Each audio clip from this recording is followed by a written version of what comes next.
ہمارے ساتھ آگے ہیں ارمان صاحب. السلام علیکم. وعلیکم السلام. جی مفتی صاحب، یہ اسرائیل سپورٹر کمنٹس میں پرائیویٹ چیٹ میں بہت کچھ چل رہا تھا، پھر ابھی ڈر گیا اچھا مطلب جو آپ نے لیا. ہاں تو ظاہر ہے وہ تو جب مزاحمت کے سامنے آتے ہیں تو پھر ایسا ہی ہوتا ہے.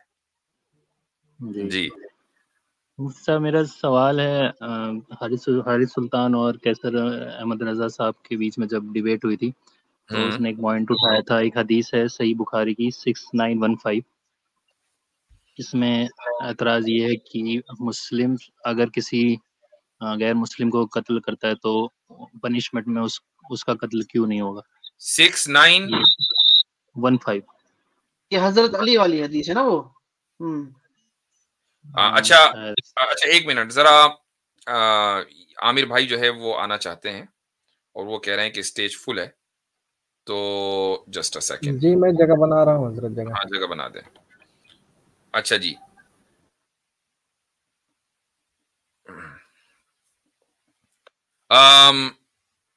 کیا ہو گیا 6915. اچھا یہ میں نے کھول دی ہے حدیث. جی ہاں اس میں لکھا ہوا ہے کہ جی اب اس میں اعتراض کیا ہے. لا یقتل المسلم بالکافر، مسلمان کو کافر کے بدلے قتل نہیں کیا جائے گا. حدیث ہے کہ حضرت علی رضی اللہ عنہ سے پوچھا گیا کہ آپ کے پاس جو لکھا ہوا صحیفہ اس میں کیا کیا باتیں ہیں، تو اس میں انہوں نے کئی 2-3 چیزیں ذکر کی اور اس میں یہ ذکر کیا کہ مسلمان کو کسی بھی مسلمان کو کافر کے بدلے قتل نہیں کیا جائے گا. جی یہ مجھے یاد ہے حارث سلطان نے یہ حدیث کوٹ کی تھی. تو اس میں اعتراض کیا ہے؟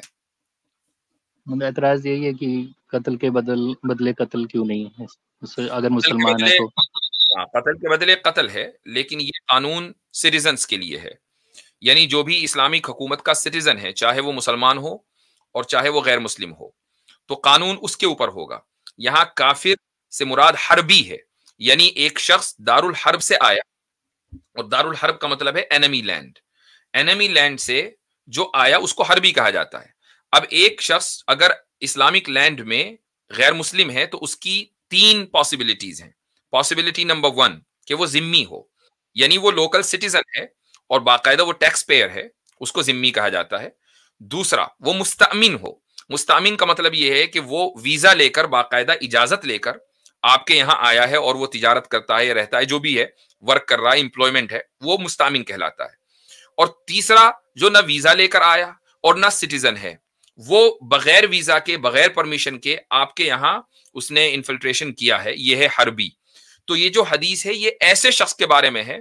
تو ایسا شخص اگر کسی ایسے شخص کو اگر کوئی مسلمان قتل کر دیتا ہے تو اب اس مسلمان کو قصاصاً قتل نہیں کیا جائے گا. اور حدیثوں میں اگر یہ بات لکھی ہے کہ قصاصاً قتل نہیں کیا جائے گا تو اس کا مطلب یہ نہیں ہوتا کہ تعزیراً اس کے اوپر کوئی قانون نافذ نہیں ہو سکتا. تعزیراً اس پر قانون نافذ ہو سکتا ہے. یعنی حکومت وقت اگر چاہے وہ یہ کہہ سکتی ہے کہ بھئی دیکھو کسی بھی شخص کو اپنے طور سے قتل نہیں کرنا ہے، چاہے وہ کتنا ہی بڑا دشمن کیوں نہ ہو، اور اس کے باوجود کوئی آدمی قتل کر لے تو تعزیر جو حکومت کا بنایا ہوا قانون ہوتا ہے وہ ایکٹیو ہو سکتا ہے. اگر حکومت نے اس طرح کا کوئی قانون بنا رکھا ہے، ہاں قصاص نہیں ہوگا. اور قصاص اس لیے نہیں ہوگا کہ وہ شخص اس نے انفلٹریشن کیا ہے، وہ شخص حربی ہے. جی اور مفتی صاحب اس میں وہ حدیث لاگو ہوگی کہ جس میں محمد صلی اللہ علیہ وسلم نے کہا تھا کہ اگر آئی تھنک وہ ذمی کے لیے اگر وہ کسی ذمی کو قتل کرتا ہے تو جنت کی خوشبو بھی اسے نصیب نہیں ہوگی. وہ ظاہر ہے کہ بہت ساری حدیثیں جو ہیں وہ مل کر ہی قانون بنتا ہے. کسی ایک حدیث سے کو بنیاد بنا کر آپ مکمل مسئلے کو نہیں سمجھ سکتے.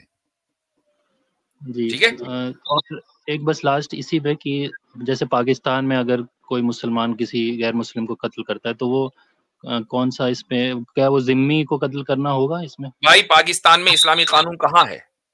وہاں تو سیکولر قانون ہے، تو جو بھی ان کا قانون ہے اس کے اعتبار سے وہ کریں گے.